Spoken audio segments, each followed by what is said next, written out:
Próbuję o te planki. No już. Kto wchodzi do szafy? Hela, wchodź do szafy. No ale tak to nie dasz rady zamknąć. Tak.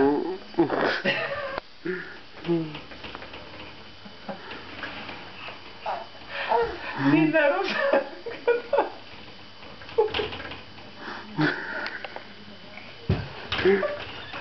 No nie, musi być inaczej chyba. Teraz Hela.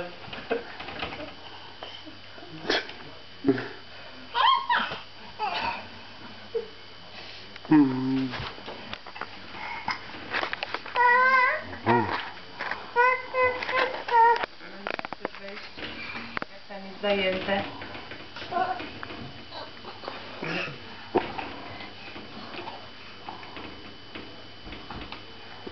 Papa. Papa. No, papa. Papa. I wchodzimy do szafy.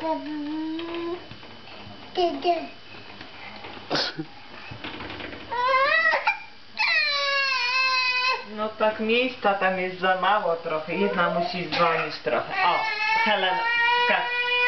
Już, teraz ci się uda. Myślę.